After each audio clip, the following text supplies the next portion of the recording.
Hello and welcome to the final, yes, this is the final, the last one. I don't know if I should be happy or sad. The final anniversary stream for our 20th anniversary celebrations of the studio.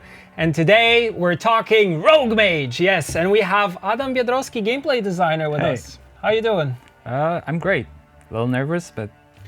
Dude, you'll be fine. You'll be fine. This is easy. And you have a lot to tell me about Rogue Mage, and I have a lot of stories about Rogue Mage and its development.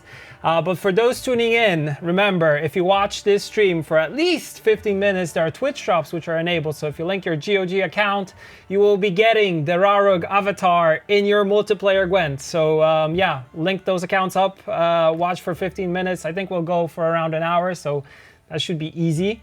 And remember to ask questions in chat. We'll be collecting your questions, and once I pass on my questions to you regarding Rogue Mage and its development, we will then move on to your questions, so questions from the viewers. So yeah, we'll probably round this off with a little bit of information about what else is happening with regards to the 20th anniversary. But before that, let's kind of highlight what Rogue Mage is. So it's a single-player expansion to Gwent, the Witcher card game. And when did we start development of Rogue Mage? Do you remember? The talks started at the beginning of 2020, and it didn't really go into production until like March. But yeah, it's been a while. Yeah, I think it was February, something around that time. We were wrapping up our talks in February and like preparing our tools and stuff at the beginning of March. So that's when we started prototyping the actual game. Yeah, yeah, and from the perspective of how the game looked back then to what it is now, the scope has been kind of changing numerous times, and now we're kind of going back and forth with it. But in the end, we settled that it's going to be a single-player mode for Gwent, the Witcher card game. And also, the thing to mention here is Alzur is the character, and it kind of shows a little bit of the story of the creation of the first Witchers. Yep. And I think we can actually go into the game and actually show it to you. So you can kind of see, like in this main menu, we have Alzur and a story here. The continent was draped in darkness. Its lands overrun by otherworldly monsters, rabid beasts most foul. I love a scourge so much. And a plague, sowing destruction and reaping despair. Those who wished to end the plight took up arms against the wretched creatures. All of them brave, all noble, all doomed. Yet amid the anguish, there was still hope. Alzur and Liliana, mages committed to ridding the world of all its horrors. They knew magic alone could not solve the problem. Those wielding it were too few, the infestation too vast.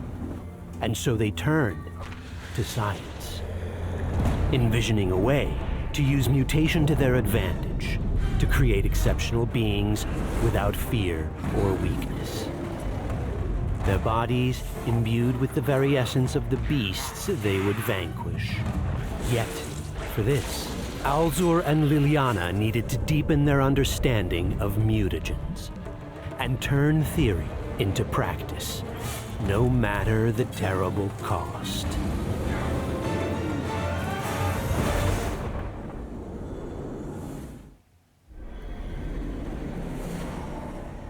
And boom. That's how the game starts. Fun fact, we've worked on that intro video so many times, and still when I rewatch it today, I still kind of get goosebumps, and like I've seen it so many times. So, okay, Adam, more about you here. Kind of, when did you start in CDPR? Do you remember like how many years ago it was? You probably do. And what you started off with? You probably started off with multiplayer, Gwent, right? So yeah, I started at the beginning of 2019. I think it was April or mid-April, something like that. I was working as QA back then in multiplayer Gwent, yep. And to better to further my understanding of the game, I dove deep into the tools, and then over time started taking more and more feedbacking the designs and participating in the process. So eventually I was invited to join the design team Nice. and then help them out for real. Yeah, it was really cool because I remember when you joined, you were kind of the go-to person on the QA side when it came to everything gameplay related, because you were checking all the gameplay stuff, if everything is working properly, if everything is the way it is supposed to be, right? Yeah, so understanding how the abilities are coded helped me a lot and helped everybody else a lot, since they had a person to turn to every time there was an issue. So that was my adventure. Yeah. So as we're seeing here, I forgot to mention that we have Jean off screen playing the game for us. Jean is our gameplay designer, mainly responsible for everything that is happening in multiplayer. For those of you who are Gwent fans in chat, yes, we'll be recording a developer video very, very soon, because there's an update coming to multiplayer Gwent. But enough about multiplayer, back to Rogue Mage. So as you can see, there are some cards which are similar to the ones that you see in multiplayer Gwent, but they have different abilities. And when it comes to the gameplay design for these cards, they're a little bit fine-tuned, right? They're a little bit over the top compared to what we have in multiplayer, which needs to be more competitive. Am I correct? The biggest difference is that in multiplayer you can play only one faction at the time, and some cards work only within their faction, so they obviously had to change, and others have power level tuned for fighting other players, and those all also had to change a little bit to be more competitive as a standalone thing. So when you find them as a drop on the map, you don't immediately dismiss them because it's a 4 provision bronze. Like why do I take it, right? So a lot of stuff changes were motivated through this. Yeah. So the balance-wise, it's a much different beast compared to multiplayer, which is ever-changing, and on a monthly basis there are changes happening to the game. There are new cards being introduced into the game, but it also influences balance. Here you're kind of in a self-contained, let's say, organism. And also you don't have to worry about upsetting the other player when you absolutely crash them. So the designs can be more unhinged and free. And if you have a silly idea, it will probably work much better for a single player experience than it does for the multiplayer, where you're playing with a living person and losing has to be fun to a degree. Still. It kind of reminds me to the times of Witcher 3 Wild Hunt, and where we had Gwent in there. It was also tuned in a way that, you're playing as Geralt, you're collecting these cards, and once you have the majority of them, they are so over the top and they're so good that you're able just to, smother your opponent. But I also feel that the AI that we have here in Rogue Mage that you're playing against, it's much more smarter than the previous AIs that we do. And also, if you look at multiplayer and the AI there, it's easily beatable if you know how, right? Yeah, so AI works a lot better when there's only one round to consider, since fainting and protecting themselves from overcommitting and stuff like this, stuff like this is very hard to teach to the robot. And since we have decided at some point that one round would slim the game down a little bit and make it more digestible for playing on your phone or whatever, then it naturally helped us to make the AI much more responsive and much more fun to play against. Exactly. Here we saw that after winning the first match in the tutorial, we got some reinforcements in terms of cards, and then we have the map here and kind of a little bit of story. Yeah, so throughout the development, we were kind of struggling how to inject the story into the game, since from the beginning we're kind of designing it as the gameplay first game mode, and then story was sort of like an afterthought, and this is what we came up with. It conveys enough to where you can piece together what happened, what were the events, and the chronological order of them. So I think it worked pretty well in the end. So for those tuning in and seeing Rogue Mage for the first time, it's available on Steam, GOG, iOS, and Android, so throughout all these platforms. for those that wanted to know like the basics, this is a game that has roguelike elements, single player, like we mentioned at the beginning. And how does the progression more or less look like? So we go through the map, like we finish the first thing, we go to a treasure chest. We'll get some treasures that we can add in terms of cards, which go in our deck here. And what's the ongoing progression more or less? So your goal is to complete the experiment using 3 mutagens harvested from very powerful monsters, and on the way you will find treasures, places of power like Jean just encountered, some enemies, some friends, all the stuff, and it's all your journey is basically preparing you to fight this powerful monster at the end, and you're trying to get those mutagens to perform the experiment. Yeah. And I think the most important aspect of this, like any roguelike game, is the repetition. So replayability here is that every time you get something which is generated, and no run is the same, right? Yeah, so they can be similar. Your deck will usually start in similar form at the very start until you start unlocking more stuff.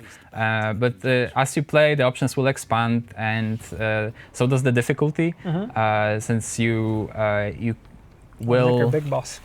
yeah, one of the favorites.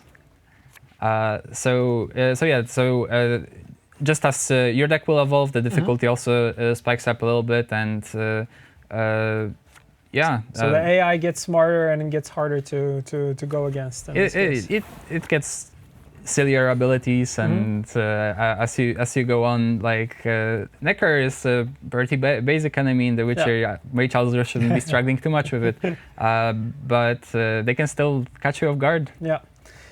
Speaking of Necker, the code name for this project was Project Golden Necker, which we kind of used throughout the kind of months and months in which we were talking about the project itself, saying like, yeah, we're working on something, it's going to be single player, and it's called Project Golden Necker, which totally did not tell players like it's connected to Alzur in any way. And yeah, it was fun because people picked it up and they rolled with it and kind of stayed there. So do you have any memories from the development that you would like to kind of highlight? Any funny stories or anything that was I don't know, kind of back and forth, or did you guys feel like we were pretty much set? I know that we weren't set 100% in terms of what the game was going to be, and we're kind of changing the scope, but is there anything worth highlighting in your opinion? So my strongest memory from the thing is, like you said, the project changed over time, and like early in pre-production it looked completely different, and we were experimenting with many different mechanics and trying to figure out how to make it work as a roguelike, right? And my strongest memory is when we actually completed the first prototype, because when we could actually put our hands on it, like play it, and it's really nice to see like all of the things we did actually, like, this is so cool. This is something really cool. We can do something with it, and that one sticks with me. It is a passion project. I could tell, and especially from the team working on the design, responsible for the design. Like, I feel like it was very close to heart, and actually having the ability to go through different iterations and then seeing them brought to life and actually replaying it and testing it. It was kind of giving, it just felt good to have that to have it on screen, if that makes sense. So I totally understand that. So it looks like the big boss isn't that big of a boss for Jean. It's tougher when your deck is more focused on dealing damage than boosting. But the starter deck should not have any trouble with Necker big boss. Yeah, I like it also, the cards that are there, kind of similar to everything you would see in monsters. You have the Chimera, you have the big Order, and other Neckers, so it kind of makes a lot of sense. And we're here more on the human side, so more Northern Realms mixed with a little bit of Nilfgaard. And so if you're a Gwent player, you will recognize these arts for sure. Yeah, so teaming was pretty important because it was always part of the design to like bring those characters together with their team. So we grabbed what we had from how neckers exist in games, in lore, and also how they exist in multiplayer game, and like turned it into an encounter that you can see here. Yeah. Jean handled it. Yep. Boombreaker. Boom. Not enough. Big swing. Not enough. Yeah, Jean's pretty good at this game. It turns out playing multiplayer prepares you for single player as well. Who would have thought? Ooh, more cards.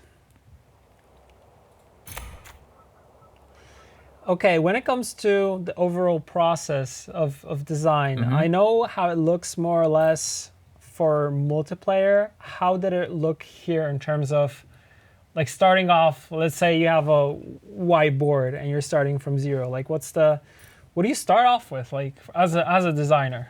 So it depends on what you have to hang on to, right? Because sometimes you have a good idea for a monster that you want to bring into the game. Sometimes you have a good idea for the ability that you would like some monster to have. And depending on the angle, it looks a little differently. But first, you always have to like figure out what is your goal. Like, if you have the art, then like what is this monster doing? Yeah. What it does in lore, what it does in game, and like what are the characteristic things about it. And if you have a cool ability, then you are trying to answer like what cool monster or a person or whatever could fit into this ability, and then go from there, right? Yeah.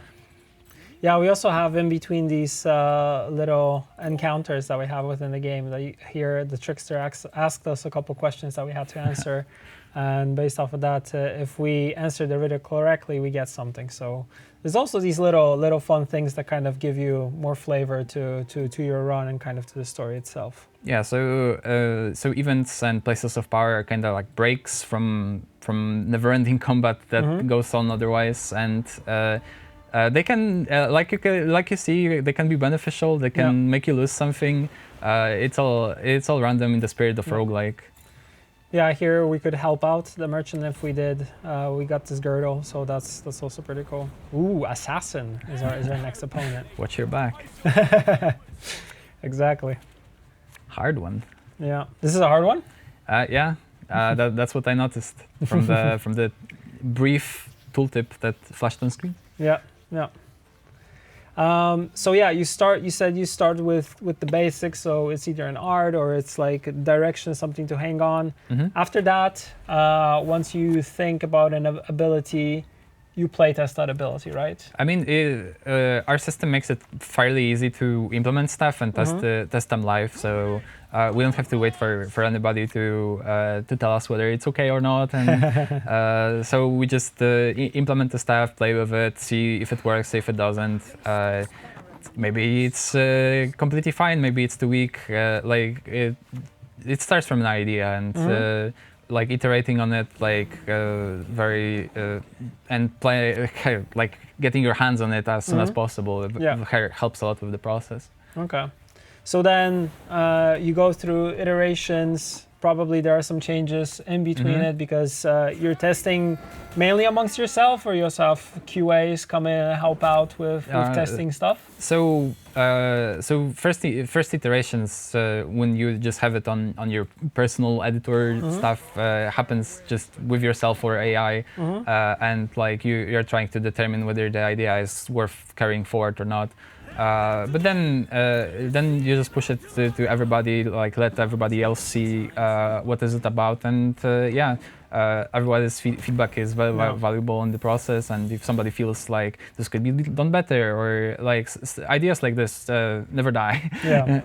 We just keep iterating. Going through different iterations. Until we are basically just done with thing ready to release.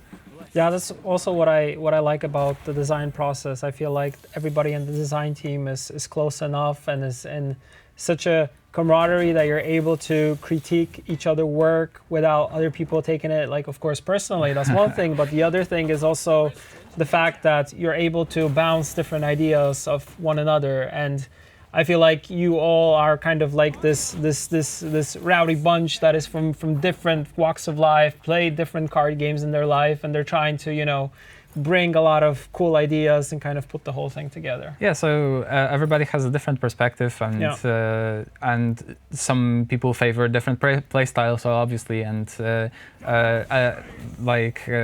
we all have our own experience, and we even have a semi-professional player on the design team. So it's a lot of fun to just even like banter on like, wow, you really made this week, and stuff like this. Yeah. Of course, you need to be busting each other. It's kind of like, oh, you could have made this better, or you could have tweaked this. But I get it. I get that it's all in good faith in this case. So that last row was stacked, but now it's not, since one unit is gone. Look at that boost. 34 points on one card. 35 now. Very dangerous. Even better. Oh, to reveal. Oh, that's a card I know. Stacked row. Yep. Well, -1 unit. I think he got it. I think he We'll see. See, that's the thing that the decision that we made pretty early in development. Player always goes first, so their opponent always goes last. Yeah. You never know what is gonna be their last play, and even if it looks hopeless for your opponent, sometimes they will just bring it all back in the one card. I remember there was some initial feedback from players that they kind of said like, oh, because, you know, I came from multiplayer Gwent, and in multiplayer we really want to be the last player. Like, you want to have last say, and it's very important, especially in a game in which the resources are the cards in your hand. Yeah. And you're always trying to have at least one card more in order just to have this last say, and kind of there are decks that favor this, of course. That people were like, okay, but why do I always have to be first? Why don't I get last say? It was like, that's kind of the point of it, right? Like this anticipation that you have at the end. Like, maybe in this match we didn't see it that well because Jean had like 69 points, which is a lot compared to opponent having 27. But you know, it's still important. Yeah, so again, the decision was made pretty early in development. We wanted the fights to keep you at the edge of your seat a little bit, make sure that it isn't too easy. And there are some cards that can give you the last play, and the game changes drastically when you get them. But the general feeling is that they still might have something that you didn't see, and come back. Now we have a furious ice giant that is our opponent. Speaking of you and kind of influences, were there any, before you joined here, were there any card games that influenced you? I know that you joined through QA, and then you became a gameplay designer. So kind of, did you have any prior card game interest, knowledge, or anything like that? So I play card games. Is basically everything that is still alive or dead at this point.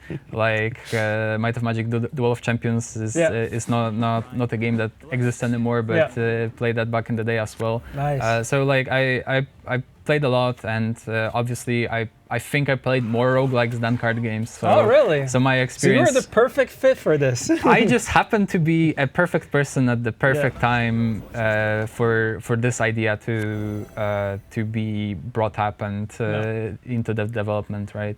But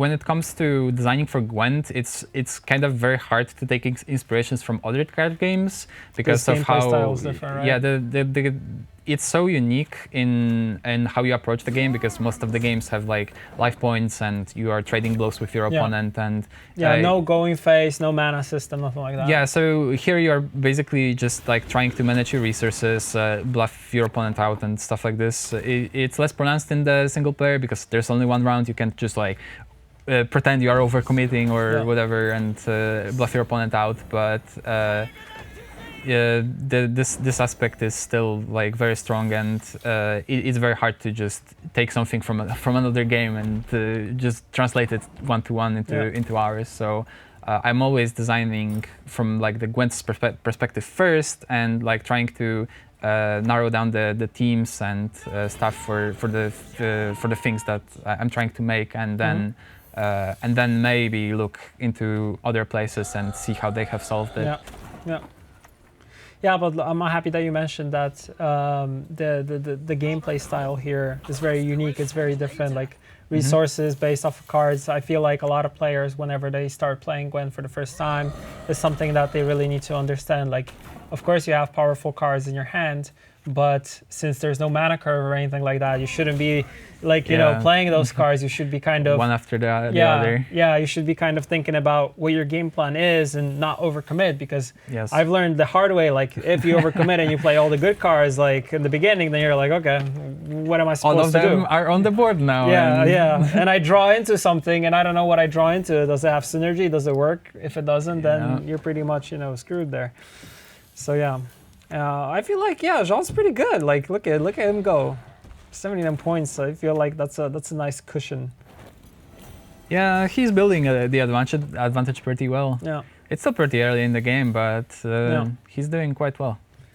How many bosses more or less on one run? Do you remember? How many bosses do you have per like one run, like more or less, until you get to the big boss?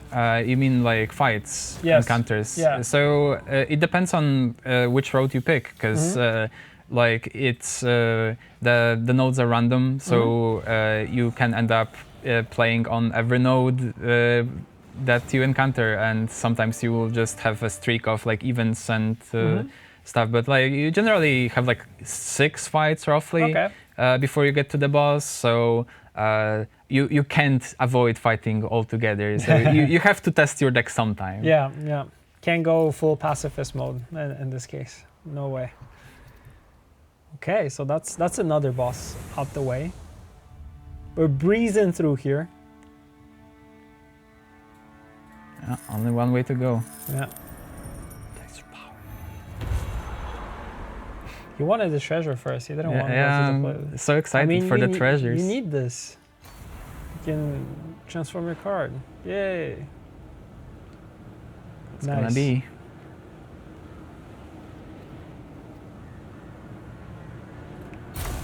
Okay. Drummer. Interesting choice. Oh, nice. Morgvark. That's gonna help. Yeah, that's a good straight trade. into the treasure. Of course. Let's see what's inside. Okay, so another girdle, another Raven's armor, but runic disc here is new. Of course, that's a good choice. That card is very good. Yes, but I feel like it's gonna come up and bite him in the ass eventually, stacking all the buffs on one unit. No, it'll be fine. Like upgrade. Like I remember back in multiplayer times of Gwent. When I used to play dwarves, like just boosting everything to oblivion was fine, and then putting resilience on it, and then you're totally fine. Well, sometimes you get Igni, but ooh, Maxi. Yeah, so elites. So much tougher opponents. Tougher opponent, yeah. It's nice that you mentioned that. Yeah, these are the elite opponents that you go against. So no more scruffy monsters. We have Maxi herself here. Known from the Witcher lore. If you know your Witcher lore, you will know who that is. Or if you played Gwent. Yeah, she's also there. Different art though. Yeah. I'm also gonna check if we have any questions coming in from chat. And we do. Okay. Question from Vlad, the game director of Gwent. What's in the cup? H2O, because we're staying hydrated. We had coffee before the stream, so that's easy. Who came up with the name Rogue Mage? I think very unique and catchy to say. This is a question by Kupor, who is part of the Gwent community. So we went through multiple names for the game. I think it was... Couldn't ship it as the Golden Necker. No, we couldn't go with Golden Necker. So the names were Witcher Origins. I think that was one that was there. There was one called something like Alzur's Legacy. There was Rogue Mage. There was Mage Hunter, Renegade Mage. There were a lot of names, but then in the end we settled with Rogue Mage, and it was more to the sense to kind of have, because Alzur is a rogue. He is a renegade. He kind of does things his own way, and it feels perfectly. And you have the roguelike element when it comes to the gameplay. So Rogue Mage has like this double meaning in this case, and I feel like it totally fits. Yeah, I'm pointing it out. It's a roguelike game. Do you know if we had any expectations on top of speedrun times, and what's our take on the runs that lasted under 5 minutes? I mean, we expected people to go fast eventually. We didn't try to measure ourselves against it too much, because we focused on developing the game instead of cutting the seconds out of it. Yeah. But I think it's very impressive that people are capable of finding the perfect route for the game and to finish it so fast. It's always interesting to see.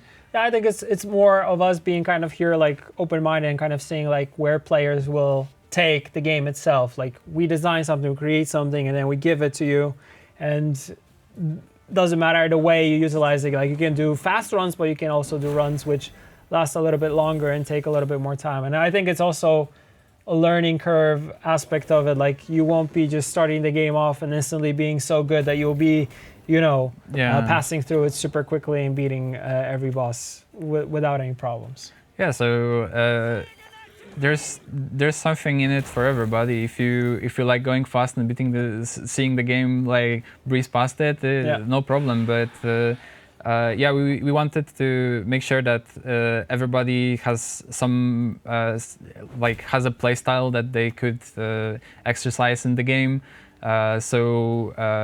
This basic deck that Jean is playing with is focused more around the boosting, but there's also a damage deck and spawning deck, and you can build the points however you want. Yeah. Winning is all that matters. Yeah, in this case, and I also like that you have different variations of decks that you can actually play. So it lets you try different ones to kind of come to a conclusion which one works for you. Another question from Kupor. Who decided to add the frog boss to Rogue Mage? Did the person get a pay raise of 50% of the company? Hope so. I don't know who came up with I didn't get a raise for that. I'm sorry if you got pawned by the frog. No, but he likes frogs. Oh. That's his thing. He really likes frog and frog-related stuff. He's part of our community. So the big toad was my idea, and I came up with I wasn't tuning it in the end, but most of the concept and the deck was my idea. So. Nice. There you go. Easy. We invited the perfect person for this question and got a perfect answer for it.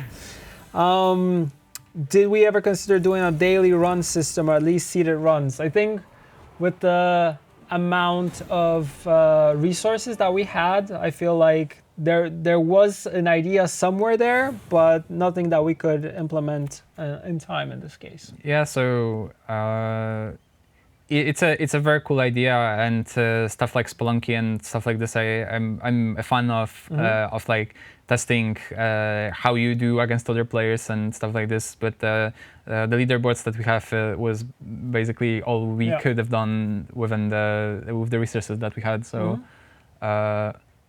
maybe in the future. Jean went through an elite. Easy peasy.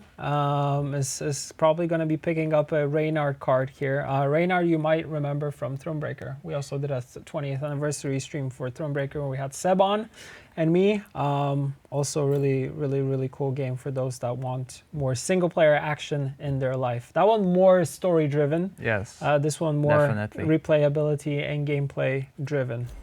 So the reward for beating an elite is either upgrading the key card, the pivotal card of your deck, or taking a treasure. Jean went for the treasure, which is a little unusual. He's laughing there. I can hear him. We tried to make the cards, like the upgrades to the cards, very appealing. So it's weird that he passed it over. Yeah. Maybe he didn't read it very well.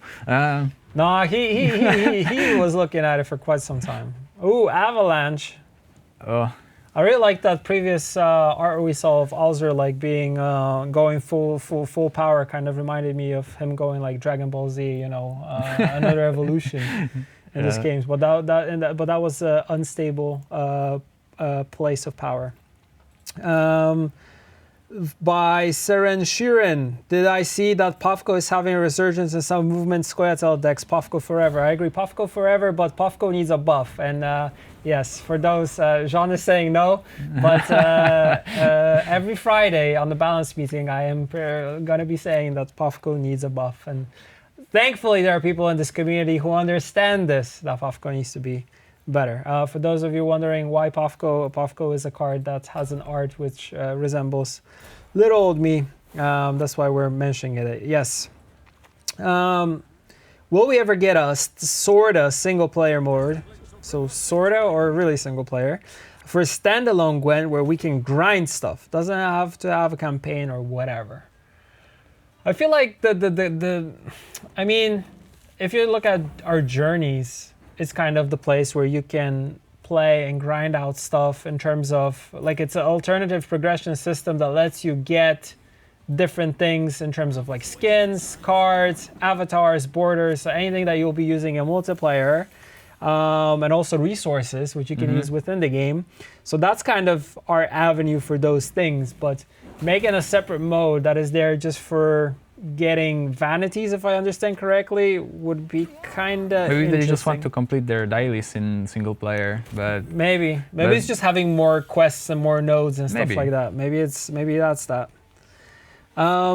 Question for you by Jordanico. What's your favorite interaction in the game? There are a couple. So I think I'm most fond of the Gorsped boss, since it was my idea from the beginning, and I basically wanted to like push as hard as I can to make this monster that like weakens your units and like eats them whole and grows bigger with more tentacles and stuff like this. So that's what one I'm fond of the most, and for like the little interactions, Cursed Saddle. Because it's just fun. Yeah, nice stuff. Will Rogue Mage based contracts make it its way to Gwent like Thronebreaker? As far as I know, there are no plans for that right now. I know there were some people saying that they would like if you got Rogue Mage, the same as you got Thronebreaker, and in some place in Thronebreaker you could get premium versions of cards, which then would be added to your multiplayer version of the game. But I feel like for this one, since we treat it as an expansion, we kind of got rid of those things and decided not to do them. So it was an idea that we wanted to do, but pretty much we stuck it to way it is right now. Is there a plan to add more decks and bosses, especially bosses? I get really dry fighting the same bosses over and over again. I don't think so. I mean, ask Vlad about it. Ask Vlad about it, exactly. Tag at Thor Serpent in chat and he'll reply. Easy. Because like... we dodged that one. I mean, I can come back and design some more bosses for you, but... Yeah. Vlad? Exactly. Are there any other Easter eggs on top of the one to get Geralt? Are there any Easter eggs? There are Easter eggs, and it's actually a funny story with Easter eggs, because I think only 2 people that were responsible for Easter eggs know about Easter eggs, or how to do them, how to trigger them. 153 points. Sorry to interrupt you. It's still paying off so far. Yeah. But you're heading for the dragon, and you will see. You will see. Another one. Yeah, another. Yeah, Girdle. Not this time. Okay, so he listened to you this time. Yeah, went with buffing up Reynard. Interesting. is a recipe for failure. Yeah. Yeah, so I got achievement with units having more than 100 points of power. Another question by Leonard Back. Oh my god, I'm gonna butcher this. Bacalzo. We know you make great card games, but what we really want to know is how you keep your hair so silky soft. But who? Whom? Not me. Not you? Me, I'm losing hair, man. I'm not keeping anything silky soft. I think it's probably because I remember when you joined the company, you had shorter hair. I mean, I grow it out periodically. Yeah. Like usually cut it for summer because it's bothersome, but not this time. Okay. And how to keep it? You just take care of it. Yeah. Yeah, like you have to Wash it. I mean, you have to figure out what works for you because I mean, I don't want to turn it into a beauty advice stream, but like whatever the people want, man. Whatever people want. Like you have to figure out what works for you and like experiment. You will eventually arrive to something that works for you. So try different shampoo, try different things to do with it. Maybe skip a wash once, see how that works for you, because like overwashing your hair is also not that great. So true, I heard about that. So yeah, just experiment. You'll get there. It's funny that we have this topic because you have long hair and Jean, who's playing the game, also has like magnificent long hair which curls so nicely. And I wish you guys could see it, but you can't. But if you tune into our YouTube channel, Play Gwent, and you go there, the majority of the developer videos that we do are with Jean, so you will able to see 50 shades of Jean's hair. So yeah, I hope I caught your interest there. We got the frog. We got the frog. Oh yeah, we do. Exactly. And now the strategy of just buffing one unit is gonna backfire. Okay, let's see if he goes through. No, he'll be fine. He just looked like, oh. What? Yeah, he's very disturbed. What was the thought process behind the Alabastra Ice Dragon and her wings? That was a very interesting mechanic and boss fight. Do you remember that one? So we we wanted to have like a phases in a boss fight to where like you can target the boss and weaken it in some way if you apply your tools correctly. So that was basically the idea, and what you see is the result of this idea. So that's basically how all the design is. You just set a goal and then try to achieve it, and like because you have a goal, you can easily verify whether you succeeded or not. And we wanted to have like a multiple phases and like ways to weaken the boss and have its own abilities tied to the stuff. So that's the result. Okay, nice. Question: will Rogue Mage and Gwent be Steam Deck verified? As far as I know, our team is currently looking into that and working on that. So it is a goal for us for sure. So just letting you know. Sad this is the last stream by Vernie Arts. Of course, I like everyone else want new announcement, but I'm gonna miss those talks about development and stories you guys shared on those streams. Much love from Poland, said the Project Red. Not a question, but wholesome. Awesome. Thank you. Thank you, Vernie Arts. Really appreciate it. Yeah. I also get this that because this is not like the first anniversary stream that we have done. And I feel like with each one that we do, it's kind of good to have these points where we kind of stop and kind of look back at the development and what we did, and it's really one of those like wholesome moments that you think about.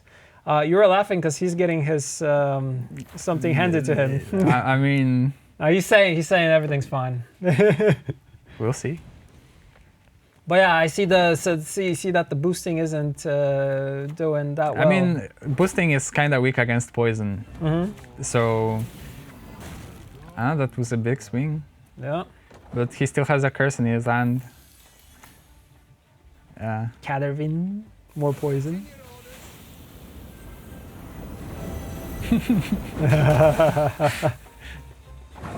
Oh, let's see this.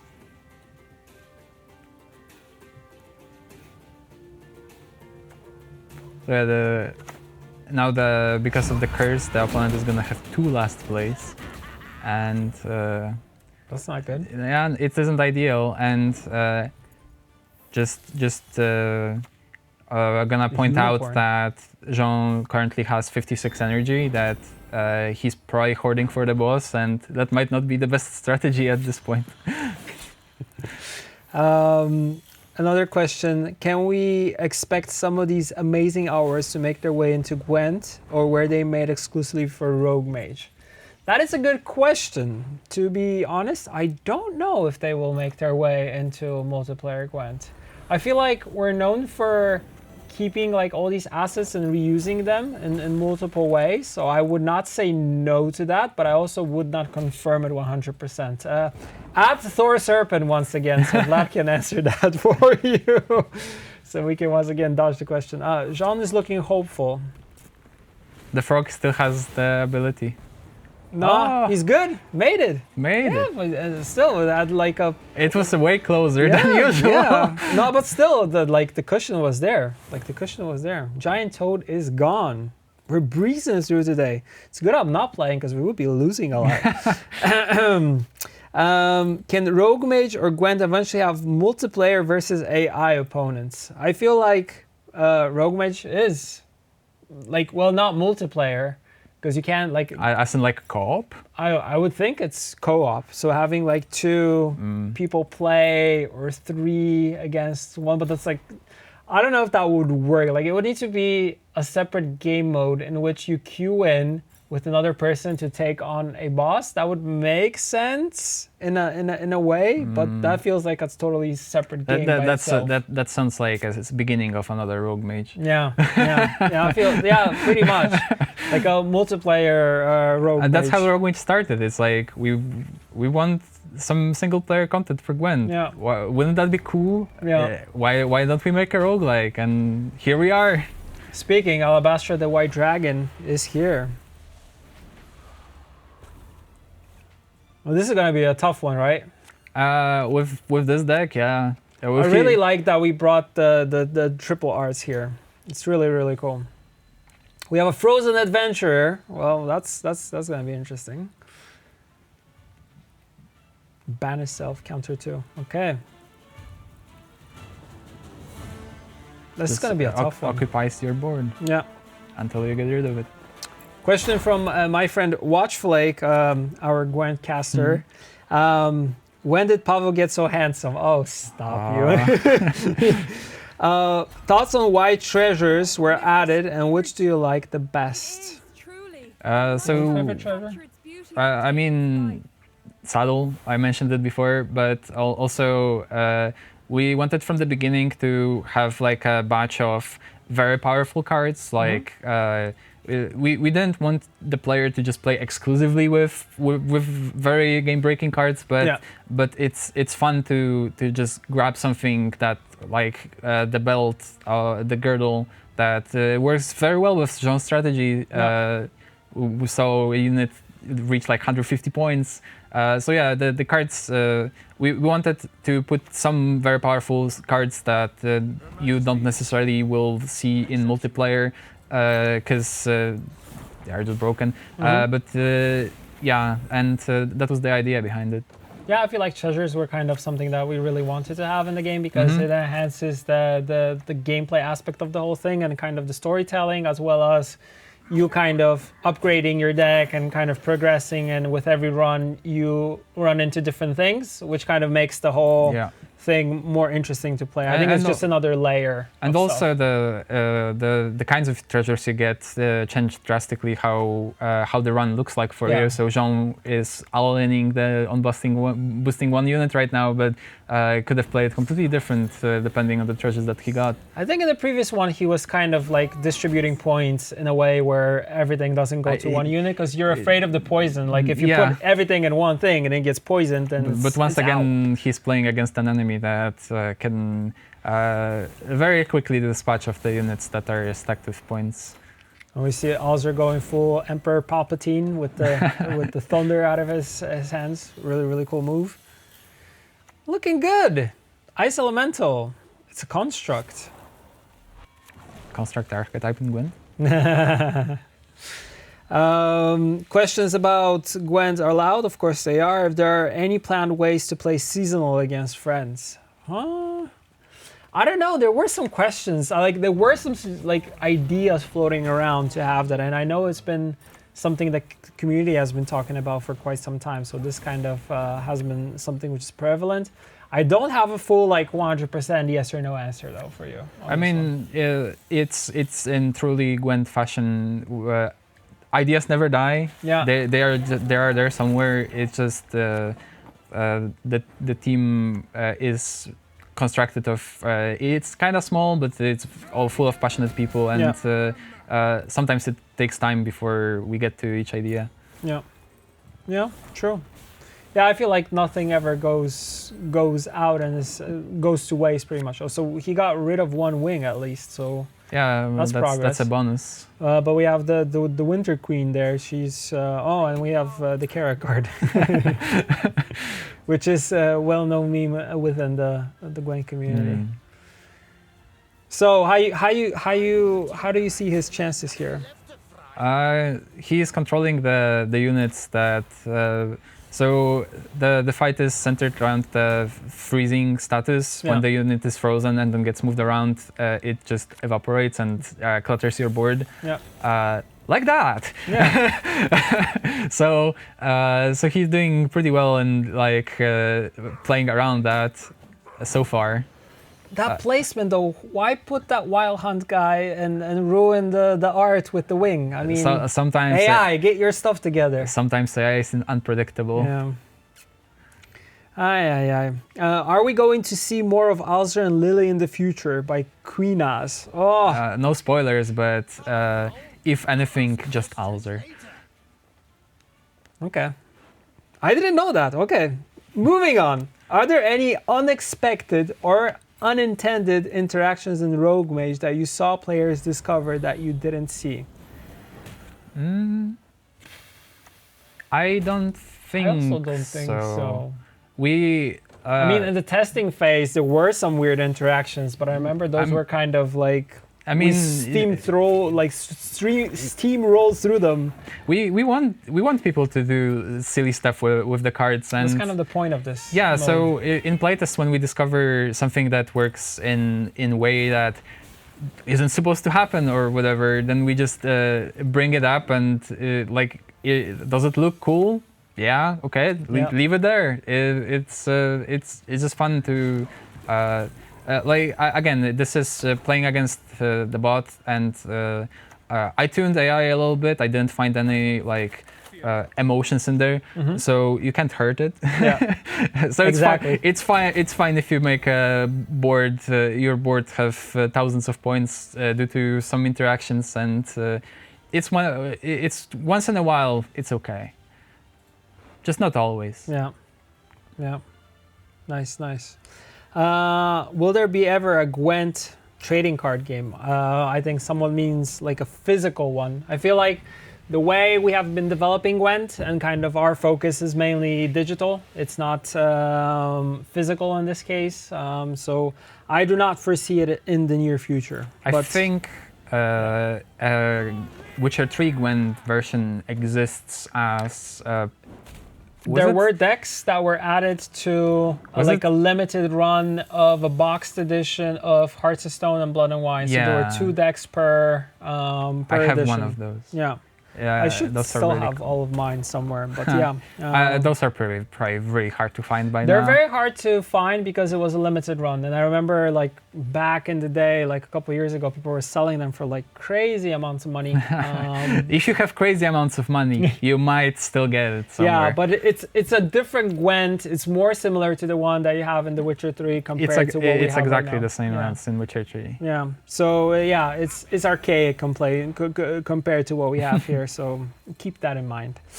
Question for Rogue Mage. Any quality of life changes or improvements in the foreseeable future? I missed the beginning of the stream. I don't think so.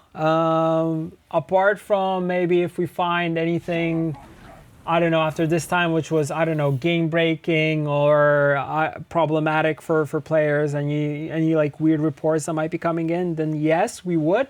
But apart from that, like coming in and changing some stuff, I don't think so. I think for now we are done.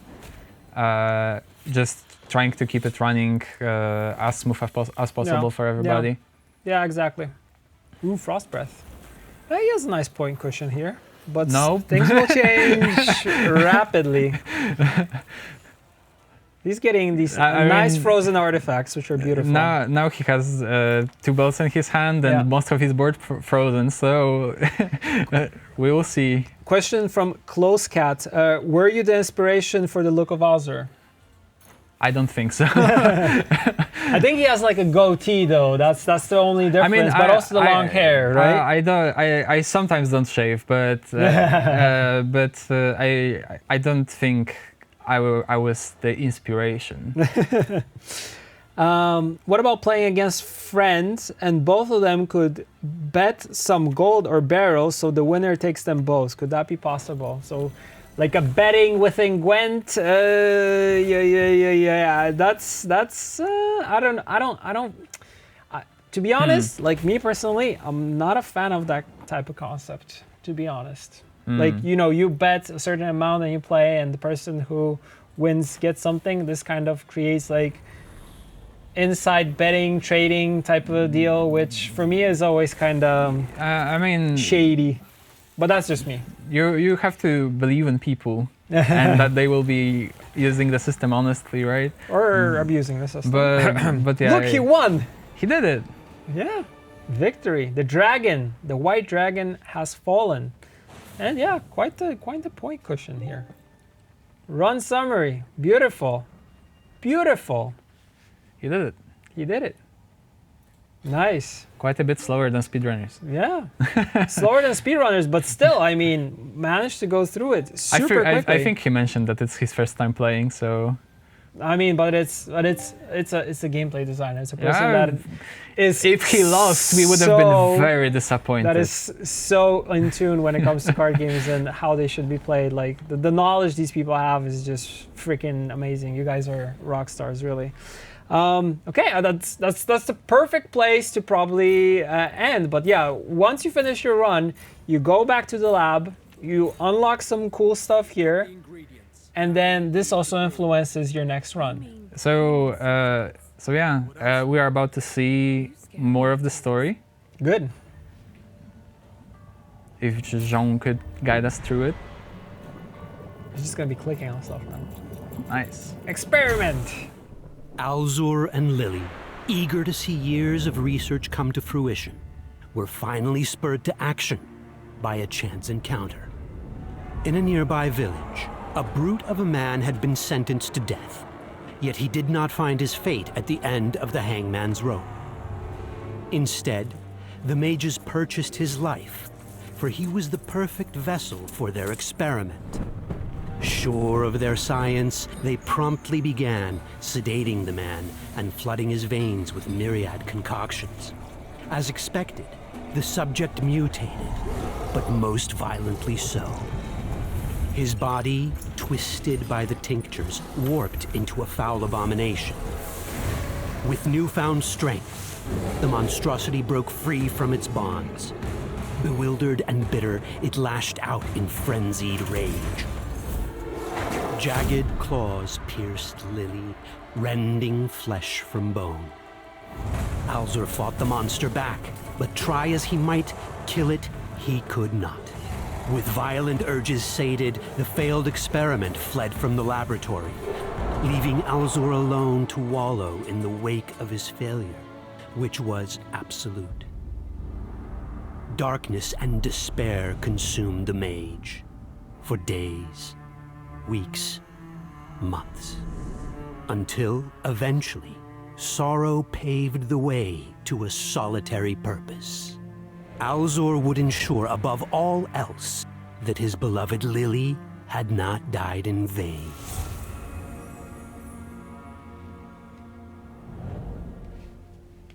Oh man.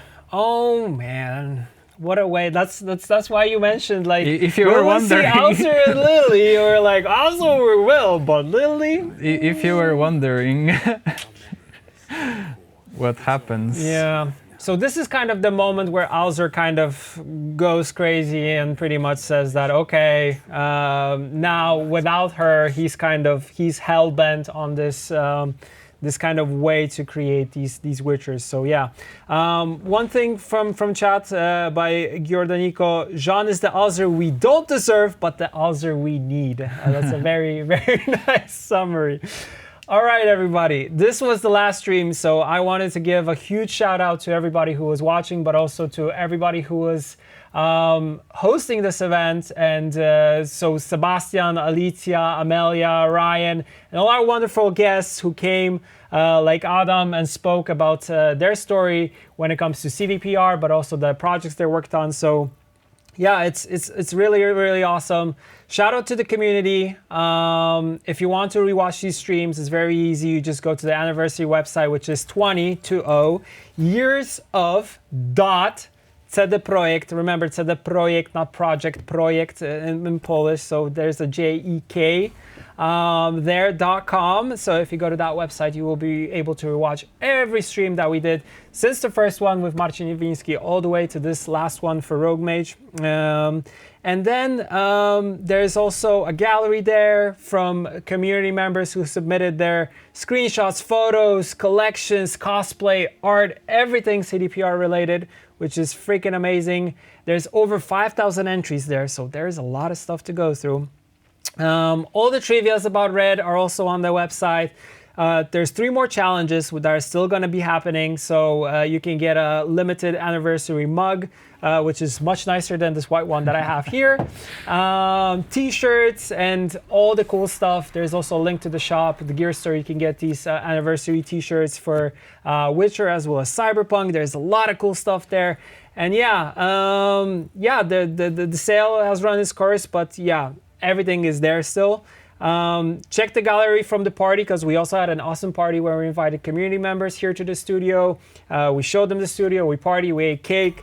It was really nice to see everybody in person. It was a really nice celebration. So that, and last but not least, is the fact that we announced yesterday that we'll be continuing the celebrations in Lucca in Italy, and we're bringing Toussaint there. More information, you can go to the CDPR Twitter. Everything is there. And I would love to see you there, because I will be there. Toussaint is the land of blood and wine, but there'll be more wine than blood, so trust me, you cannot miss it. Okay, to round this off, Adam, thank you. Thank you very much. It was a pleasure, man. And Jean, also, thank you for playing the game. He's still playing, but you're not able to see it, but he's still continuing with the next run, so we got him hooked. Perfect. All right. Thank you, everybody, for watching. Have a good evening, have a good morning, have a good day. Yeah, take care. Bye-bye.